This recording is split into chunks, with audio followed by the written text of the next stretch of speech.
সুপ্রিয় শ্রোতা বন্ধুরা, কেমন আছেন সবাই? নিশ্চয়ই ভালো। শীত কিন্তু পড়েই গেল। এই শীতের রাতে চারিদিক অন্ধকার করে ভূতের গল্প শুনতে কেমন লাগবে বলুন তো? বেশ ভালো লাগারই কথা।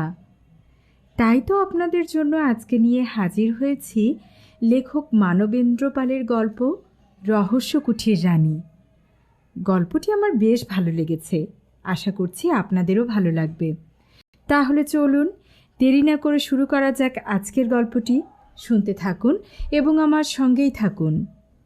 বড়দিনের ছুটিতে ভাইপোকে নিয়ে মধুপুরে বেড়াতে যাব ঠিক করেছি। মধুপুরে কিছুদিন থেকে দেওঘর আর গিরিডিও নিয়ে যাব। দেওঘরের ত্রিকুট পাহাড়, গিরিডির উষ্ট্রি প্রপাত, ডাকু আজ পর্যন্ত কিছুই দেখেনি। এবার ওকে না দেখালেই নয়। ডাকুর তো আনন্দে রাতে ঘুমই হয় না, খালি জিজ্ঞেস করে, কাকু কবে মধুপুর যাব? দিন যে স্থির হলো, তারপর থেকে ডাকু ব্যস্ত হয়ে পড়ল কী কী জিনিস সঙ্গে নেবে তার লিস্ট তৈরি করতে। হোক 10 দিনের জন্য, তবু তো বাইরে যাওয়া। যাই হোক, শেষ পর্যন্ত এক শীতের বিকেলে আমরা মধুপুর স্টেশনে এসে নামলাম। কিন্তু সমস্যা দেখা দিল হোটেলে জায়গা পাওয়া নিয়ে। কোনো হোটেলে রুম খালি নেই। টাঙাওয়ালা আমাদের একটা নামকরা হোটেলের সামনে নিয়ে এসে ছেড়ে দিল, কিন্তু হায় মন্দভাগ্য, এই হোটেলেও জায়গা নেই। ম্যানেজার আরও সাংঘাতিক কথা শোনালেন। তিনি জানালেন, এই সময় শুধু হোটেল কেন, একটা খালি বাড়িও নাকি পাবো না। এই সময়টায় নাকি প্রচুর লোক চেঞ্জে আসে, তাই ভিড়ও বেশি। আমরা একটা ঘরের জন্য যখন প্রায় নাছোড়বান্দা, তখন তিনি চোখ ছোট ছোট করে বললেন, একটা বাড়ির সন্ধান দিতে পারি, কিন্তু টিকতে পারবেন কি? বললাম, কেন, ভূতের বাড়ি নাকি? ম্যানেজার মাথা দুলিয়ে বললেন, লোকে তো তাই বলে, এক রাত্রিরের বেশি কেউ থাকতে পারে না শুনেছি। ডাকু ওই সময় আমার হাতে চাপ দিয়ে ফিসফিস করে বললে, ওই বাড়িতেই চলো কাকু, ভূত দেখা যাবে। আমি তখন ভালো মানুষের মতো মুখ করে ম্যানেজারকে বললাম, কি আর করা যাবে, ঠিকানাটা দিন তাহলে, ভূতের বাড়িতেই কদিন কাটায়। ম্যানেজার তখন কোথা দিয়ে কোথায় যেতে হবে বুঝিয়ে দিল। শহরের বাইরে নদীর ধারে একটা কবরখানা, তারই পাশে বিরাট গম্বুজওয়ালা একটা পুরনো দোতলা বাড়ি। সেই বাড়িতেই একজন মহিলা থাকেন, তিনি বাড়ির মালিক। তিনি যদি রাজি থাকেন তাহলে হয়তো সেই বাড়িতে একখানি ঘর পেতে পারি। আমি হতাশার সুরে বললাম, যা শুনেছি তাতে মনে হয় উনি ভাড়া দেবেন। ম্যানেজার বললেন, দেখুন সে আপনার কপাল, তবে উনি অনেককেই ভাড়া দিয়েছেন, আর কেউই এক রাত্রিরের বেশি টিকতে পারেনি। তবে হ্যাঁ, পুরো ভাড়াটা অবশ্য উনি আগাম নিয়ে থাকেন। শীতের বেলা তখন শেষ হয়ে এসেছে। টাঙাটা আমাদের এক জায়গায় নামিয়ে দিল, বলল, কবরখানার রাস্তার দিকে আর নাকি গাড়ি চলবে না, রাস্তা বেশ খারাপ। অগত্যা দুজনে হাঁটতে হাঁটতে নদীর ধারে গিয়ে পৌঁছলাম। নদীর পশ্চিম দিকে একরাশ বুনো ফুলের আড়ালে একটা পুরনো কবরখানা দেখতে পেলাম। এবার বাড়িটা খুঁজতে হবে। ভাগ্য ভালো, বাড়িও খুঁজে পেতে অসুবিধা হলো না। অনেকগুলো সার ইউক্যালিপটাস গাছের আড়ালে বাড়িটা যেন লুকিয়েছিল। আমরা যখন ফটক ঠেলে বাড়ির ভেতর ঢুকলাম, তখন চারপাশে রীতিমতো অন্ধকার। শহরে ইলেকট্রিসিটি থাকলেও এই পল্লীতে বিদ্যুৎ আসেনি। এখানে যে অল্প কয়েক ঘরবসতি আছে তাদের প্রায় সবাই আদিবাসী খ্রিস্টান, কিন্তু দেখলেই বোঝা যায় ওদের জীবনে জাঁকজমক বলে কিছু নেই। সারাদিন খাটাখাটুনি করে এসে সন্ধ্যা হবার আগে চুপচাপ নিজের ঘরে ঢুকে খিল বন্ধ করে দিয়ে রাতের খাবার খেয়ে ঘুমিয়ে পড়ে। কারোর সঙ্গে কারো কোনো যোগাযোগ নেই বললেই চলে। ইলেকট্রিক আলোর জন্য মাথা কুটাকুটিও করে না। যাই হোক, আমরা সে বাড়ির বাইরের ঘরে এসে ঢুকলাম। প্রথমে কুপকুপে অন্ধকার ঘর।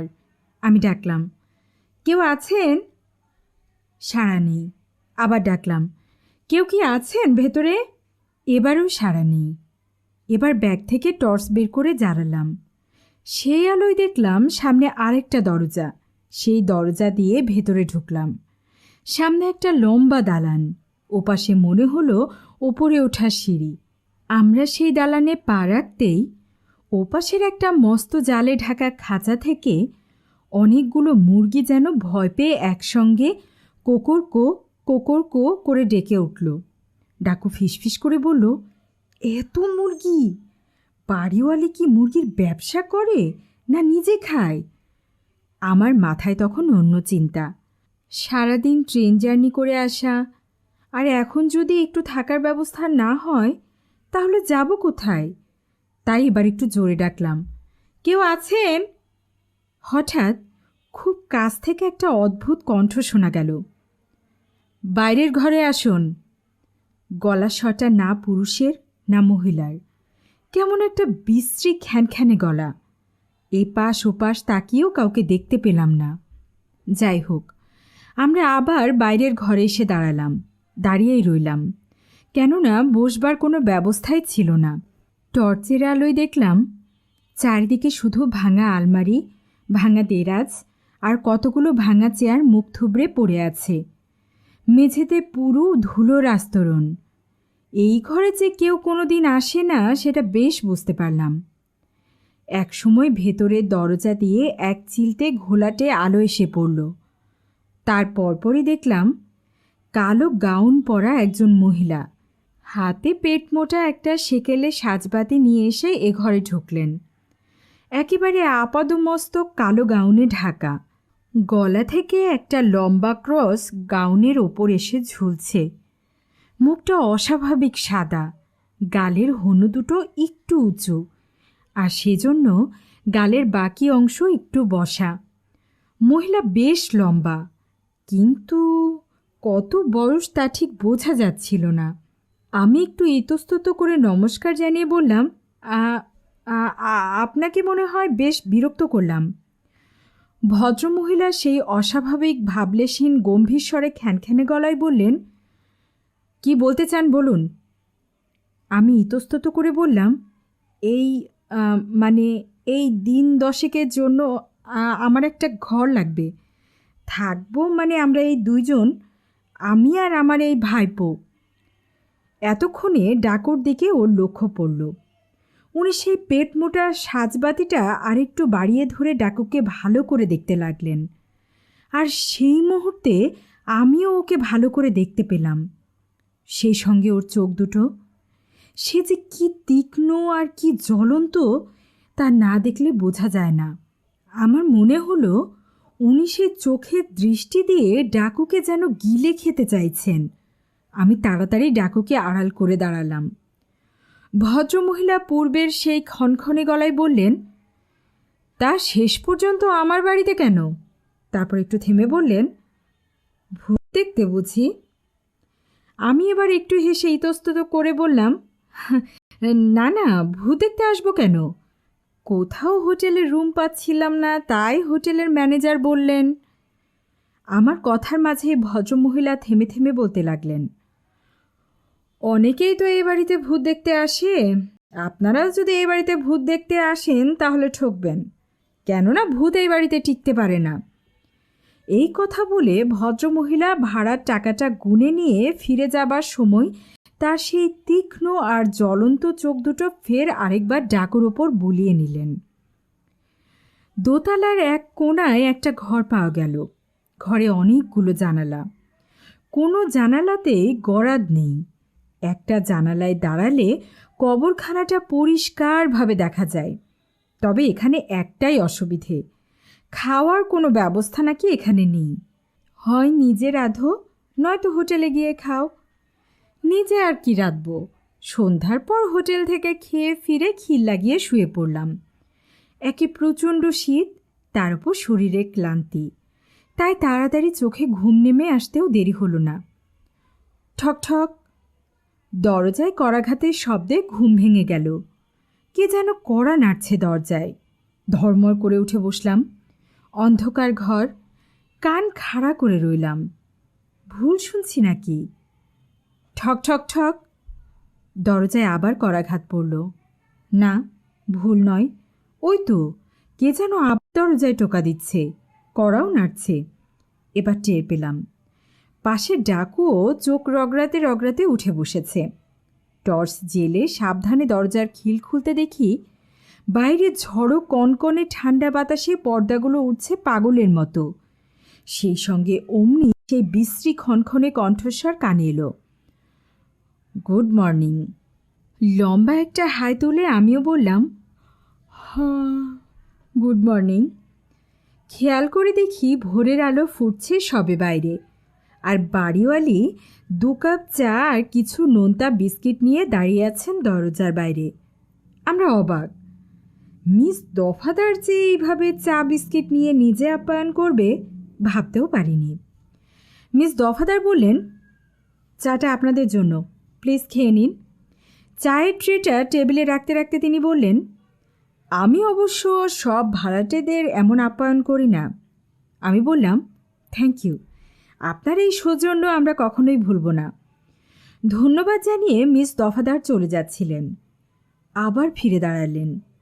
ফের একবার তাকালেন ডাকুর দিকে। ওহ, কি হিংস্র পৈশাচিক দৃষ্টি! হিসিস কণ্ঠে মিস দফাদার কেটে কেটে বললেন, কাল রাতে আপনাদের নিশ্চয় ঘুমের ব্যাঘাত হয়নি? আমি হেসে বললাম, না না, এতটুকুও নয়। মিস দফাদার বলতে যাচ্ছিলেন, মানে ভূতের ভয়ে। তার কথার মাঝে আমি জোরে হেসে উঠলাম, আমি ভূত বিশ্বাস করি না। মিস দফাদার দাঁড়ালেন না। হিলের খটখট শব্দ তুলে টানা বারান্দা ধরে হনহন করে হাঁটতে হাঁটতে নিজের ঘরে চলে গেলেন। 3টে দিন কি করে যেন কেটে গেল। মধুপুরটা মোটামুটি দেখা হয়ে গেছে, এবার দেওঘর যাবার কথা ভাবছি। কিন্তু একটা জিনিস লক্ষ্য করছি, ডাকু যেন দিন দিন কীরকম অন্যমনস্ক আর খিটখিটে হয়ে উঠেছে। দুপুরবেলাটা কিছুতেই আমার সঙ্গে বেরোতে চায় না, বলে, ভালো লাগছে না, তুমি যাও, আমি একটু শুয়ে থাকি। একা একা আমার বেড়াতে ভালো লাগে না, তবু বেড়াই। মনে মনে ভাবি, ডাকুটার হঠাৎ হলো কি?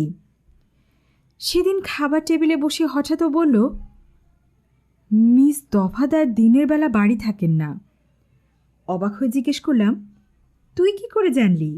ডাকু হঠাৎ রেগে গিয়ে বলল, সে আমি বলবো না। ওর এই আচরণে আমি বেশ অবাক হলাম। সামলে নিয়ে বললাম, কোথায় যান উনি, তা কি তুই জানিস? ডাকু বলল, হুম, তা জানি না। আমি এবার জিজ্ঞেস করলাম, আচ্ছা তুই কি দুপুরবেলা ওই দিকে যাস? ওই দিকে মানে মিস দফাদারের ঘরের দিকে? ডাকু গম্ভীরভাবে বলল, হ্যাঁ যাই। তারপর একটু থেমে কেমন ভাঙা ভাঙা গলায় বলল, রোজ দুপুরে কে যেন আমার ওই দিকে যাবার জন্য ডাকে, আমি না গিয়ে পারি না। সেদিন দেখি ওই দিকের ঘরের জানালার নিচে একগাদা মুরগির পালক পড়ে আছে, ঠিক যেন কেউ গোটা মুরগিগুলো ছিঁড়ে ছিঁড়ে খেয়েছে। এই কথাগুলো বলতে বলতে ওর চোখ মুখ কেমন যেন হয়ে গেল। তারপরে ও কাঁপতে কাঁপতে বিছানায় শুয়ে পড়ল। আমি এবার বেশ ভয় পেয়ে গেলাম। গভীরভাবে ভাবতে বসলাম, কে ওকে ওদিকে যাবার জন্য ডাকছে? কেন বা ডাকছে? আর সেই ডাকার সঙ্গে মুরগির কি সম্পর্ক? ডাকু কি সজ্ঞানে ভুল বকছে? ওর কি শরীর টরীর খারাপ হলো নাকি? না, ভুতুরে বাড়িতে কদিন থেকেও ভূত দেখার সৌভাগ্য আর হলো না। শুধু বাড়িওয়ালি মিস দফাদারের আচরণগুলোই আমাকে একটু অবাক করেছিল। ওকে সেদিন প্রথম দিন সকালে চা দিতে আসার সময় সেই দেখেছিলাম, তারপরে আর এ কদিনে চোখেই পড়েনি। তবে এটুকু বুঝতে পেরেছি, উনি ঠিক সাধারণ মহিলাদের মতো জীবনযাপন করেন না। এমনকি ডাকু একদিন গম্ভীরভাবে একটা খবর শোনালো, জানো কাকু, মিস দফাদার বোধ হয় কিছু খান না। তার কোনো হাঁড়ি পাতিল নেই, রান্নার গ্যাস নেই, উনুন নেই, স্টোভ বা চুল্লি কিচ্ছু নেই। আমি ওকে ফের জিজ্ঞেস করলাম, তুই জানলি কি করে? ডাকু হঠাৎ ঘর থেকে বেরিয়ে যেতে যেতে বলল, আরও কত কি জানতে পারবো। ওর এই ধরনের কথায় আমার কেমন যেন গা ছমছম করে। কিছু কথা বলার সময় ও কীরকম যেন অস্বাভাবিক হয়ে যায়। এমন গম্ভীর চালে কথা বলে যেন মনে হয় কত বয়স্ক লোক কথা বলছে। এবার এখান থেকে তাড়াতাড়ি যাব ভাবছি। ঠিক সেই রাত্রিরেই একটা ঘটনা ঘটল। রাত কত জানি না, শীতের রাত, পাহাড়ে শীত, ঘরের সমস্ত জানলা বন্ধ। মাথা পর্যন্ত লেপ মুড়ি দিয়ে ঘুমোচ্ছিলাম। মাথার কাছে সবসময় থাকে টর্চ আর দুটো বড় ছুরি, কি জানি কখন দরকার হয়। হঠাৎ কেন যেন ঘুমটা ভেঙে গেল। জেগেই দেখি পাশের বিছানায় ডাকু নেই, ঘরের দরজা খোলা। আমি চমকে উঠলাম। আরে, ডাকু কোথায় গেল? ও তো রাত্রিরে বড় একটা ওঠে না। যদি বা ওঠে তাহলে আমায় ডাকে। তাহলে এক লাপে বিছানা থেকে নেমে বাইরে বেরিয়ে এলাম। সেই টানা বারান্দা ধরে মিস দফাদারের ঘরের দিকে চোখ পড়তেই দেখলাম মিস দফাদারের ঘর থেকে আগুনের আভার মতো কি যেন দাও দাও করে জ্বলছে, আবার নিভছে, আবার জ্বলে উঠছে। সঙ্গে সঙ্গে আগুনের রঙও বদলাচ্ছে, কখনো লাল, কখনো নীল, আবার কখনো বা সবুজ। মনে হলো এই গভীর রাতে এই বাড়িতে দাঁড়িয়ে দাঁড়িয়ে ম্যাজিক দেখছি। আর সেই জাদুকরি আগুনের আলোয় দেখলাম ডাকু বারান্দার দেওয়াল ধরে সেই ঘরের দিকে এগোচ্ছে। ডাকুকে চেঁচিয়ে ডাকতে সাহস হলো না আমার। ছুটে গিয়ে ওকে ঝাপটে ধরে ফেললাম। আমায় দেখে ডাকু সে কি রাগ! জোর করে হাত ছাড়িয়ে সে ওই আগুনের দিকে যাবেই। তখন আমি ওর সর্বশক্তি দিয়ে ডাকুকে পাকোলা করে তুলে নিজের ঘরে এসে দরজাটা বন্ধ করে দিলাম। ওকে বিছানায় শুইয়ে দেওয়া মাত্রই কেমন যেন নেতিয়ে পড়ল। আমি ওর মুখের ওপর ঝুঁকে পড়ে লক্ষ্য করতে লাগলাম। ঘড়ির দিকে তাকিয়ে দেখি রাত তখন 2:30। হঠাৎই ডাকু ঘুমিয়ে ঘুমিয়ে কথা বলতে লাগলো। আমায় ছেড়ে দাও, আমায় ছেড়ে দাও, ওগো আমায় ছেড়ে দাও, ও যে আমায় ডাকছে, আমায় ডাকছে, আমায় ছেড়ে দাও। ও আমায় আজ কবরখানায় নিয়ে যাবে বলেছিল।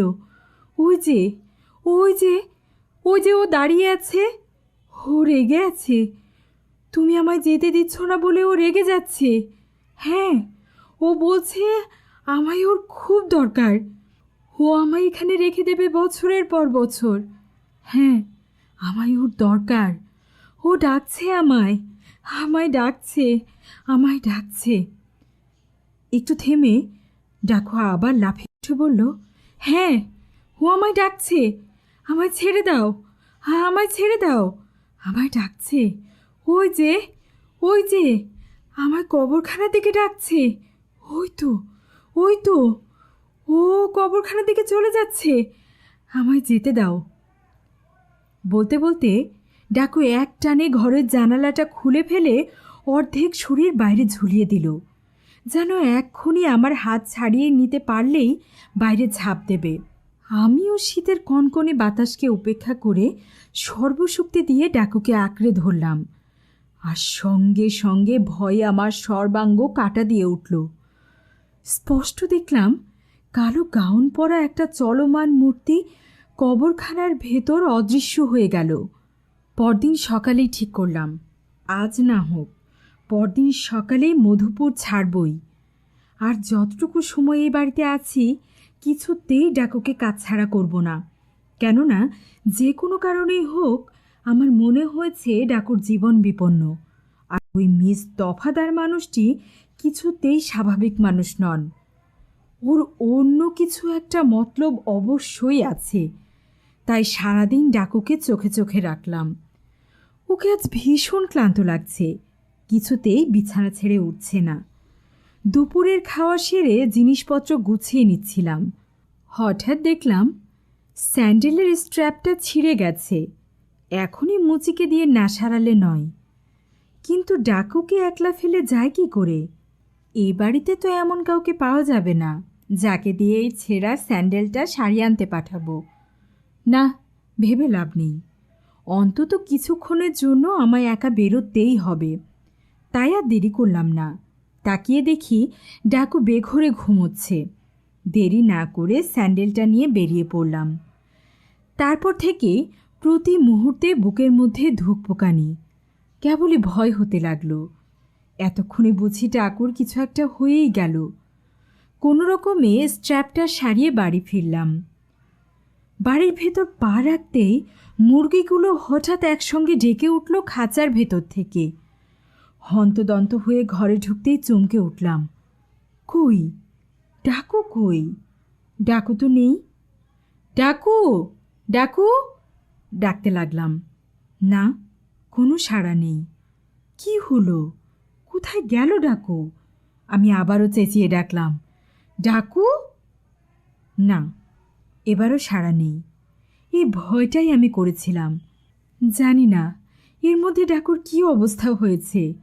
আমি তখন ঘর থেকে বেরিয়ে এসে বারান্দায় দাঁড়ালাম। তারপর ছুটতে লাগলাম মিস দফাদারের ঘরের দিকে। এদিকটায় আমি কখনো আসিনি। সার সার তালাবদ্ধ ঘর, কোথাও কোনো জনমানবের সাড়া নেই।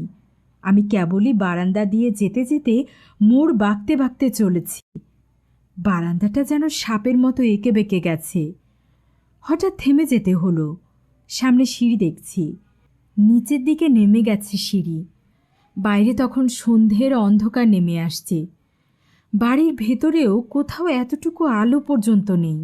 আর এই সিঁড়ির মুখটাই যেন চাপচাপ অন্ধকার। না, নষ্ট করার মতো সময় হাতে নেই। আমি সেই অন্ধকার সিঁড়ি দিয়ে নামতে লাগলাম। নামছি তো নামছি, নামছি তো নামছি, যেন কোনো পাতালপুরীর পথে পা বাড়িয়েছি। সিঁড়িগুলো এত সরু আর অন্ধকার যে প্রতি মুহূর্তে ভয় হচ্ছে এই বুঝি পা পিছলে পড়ে গেলাম। আর পড়ে গেলে যে কোথায় গড়িয়ে যাব ঠিক নেই। তাছাড়া যতই নামছি ততই যেন ঠান্ডাটা বাড়ছে। মনে হচ্ছে যেন বরফের দেশে চলেছি। একসময় সিঁড়ি ফুরিয়ে গেল, কিন্তু এই কি, এই যে পায়ের তলায় নরম মাটি, কাদা কাদা, পিছল পিছল। অবাক হয়ে ভাববার সময়টুকু পর্যন্ত নেই। ডাকুকে খুঁজে বের করতেই হবে। আমি অন্ধকারের মধ্যে অন্ধের মতো শ্যাওলা ধরা দেওয়াল ধরে এগিয়ে চললাম। কিন্তু কিছু দূর যাবার পর হঠাৎ থমকে দাঁড়ালাম। দরজায় জোর করাঘাতের শব্দ শুনতে পেলাম। খুব কাছেই কে যেন কোথায় বন্ধ দরজায় জোরে জোরে করাঘাত করছে, দুমদুম শব্দ করে। আর একটু এগুতেই চমকে উঠলাম। কে যেন একটা বন্ধ ঘরের সামনে দাঁড়িয়ে দরজায় জোরে জোরে শব্দ করছে আর জোরে জোরে চিৎকার করে বলছে, এই যে আমি এসেছি, এই যে আমি এসেছি, এই যে, এই যে আমি। আমি চেঁচিয়ে ডেকে উঠলাম, ডাকু! ছুটে গিয়ে ওকে জড়িয়ে ধরতেই সঙ্গে সঙ্গে ওর অচৈতন্য দেহ আমার বুকের ওপর লুটিয়ে পড়ল। আর সেই সময় বন্ধ ঘরটার জানলা দিয়ে বাইরে থেকে যে দৃশ্যটা আমার চোখে পড়ল তা আমি কখনো ভুলতে পারবো না। অন্ধকার পাতালপুরীর সেই ভিজে স্যাঁতসেঁতে পরিবেশে পুরনো পরিত্যক্ত বদ্ধ ঘরটার ভেতরে দেখা যাচ্ছে একটা খাটিয়া, আর সেই খাটিয়ার ওপর ধবধবে সাদা চাদর ঢাকা। হায় ঈশ্বর, ওই তো একটা মৃতদেহই দেখে মনে হচ্ছে। আর ও কি, মৃতদেহটা হঠাৎ নড়ে উঠল মনে হচ্ছে। হ্যাঁ, ওই তো নড়ছে। সাদা চাদরটা খসে পড়ল মৃতদেহটার ওপর থেকে। তারপর তারপর দুহাত সামনের দিকে বাড়িয়ে শীর্ণ হাড় সর্বস্ব আঙুলগুলো ছড়িয়ে দিয়ে কবর থেকে যেমন প্রেতাত্মার উত্থান হয় সেইভাবে সোজা উঠে বসল। আর আর সেই সঙ্গে নারী কণ্ঠে কি পৈশাচিক শীতল হাসি! মিস দফাদার! অজান্তে আমার গলা দিয়ে একটা ভয়ার্ত চিৎকার বেরিয়ে এলো। তারপর তারপর কি করে যে ডাকুকে কাঁধের ওপর ফেলে সেই অন্ধকার সিঁড়ি বেয়ে উপরে উঠেছি তার বলতে পারবো না। তারপর ডাকুকে কাঁধের ওপর ফেলে সেই শীতের হিমশীতল সন্ধ্যায় ছুটে বাড়ির বাইরে এসে নির্জন পথের ওপর দিয়ে ছুটতে লাগলাম শহরের দিকে। দৌড়াতে দৌড়াতে একবার পিছন ফিরে মিস দফাদারের ঘরের জানলার দিকে তাকিয়ে দেখি জানলার সামনে কালো গাউন পরা একটা মূর্তি আমাদের লক্ষ্য করছে। মুহূর্ত মাত্র না থেমে আমি ডাকুকে কাঁধে নিয়ে প্রাণপণে স্টেশনের দিকে ছুটতে লাগলাম। তখনও কানে আসছে শীতল কণ্ঠের সেই রক্ত হিম করা পৈশাচিক হাসি। আপনারা শুনছিলেন মানবেন্দ্র পালের গল্প রহস্যকুঠির রানী, শুধুমাত্র গল্পমালা বাই লিজা অডিও বুক চ্যানেলে। গল্পটি আপনাদের কেমন লাগলো অবশ্যই আপনাদের জানাবেন। গল্পটি যদি ভালো লেগে থাকে তাহলে লাইক এবং সাবস্ক্রাইব করতে ভুলবেন না যেন। এছাড়া আপনারা যে কোনো আদেশ, উপদেশ বা যে কোনো গঠনমূলক সমালোচনা জানিয়ে আমাকে কমেন্ট বক্সে লিখতে পারেন। আপনাদের যে কোনো উপদেশ আমি সাদরে গ্রহণ করব। আপনাদের জন্যই তো এত শত আয়োজন। আমি চাই এই সুস্থ বিনোদন আপনাদের মধ্যে ছড়িয়ে যাক, আপনাদের মনে স্থান করে নিক। তাই আপনাদের পাশে থাকাটা আমার জন্য খুব প্রয়োজন। আমার পাশে থাকুন, আমার সহযাত্রী হয়ে থাকুন, আমার পরিবার হয়ে থাকুন। আজ এ পর্যন্তই। আবারও আপনাদের জন্য খুব তাড়াতাড়ি নতুন কোনো গল্প নিয়ে হাজির হব। সে পর্যন্ত ভালো থাকুন, সুস্থ থাকুন, নিজের যত্ন নেবেন, নিজেদের পরিবারকে যত্নে রাখবেন। আল্লাহ হাফেজ।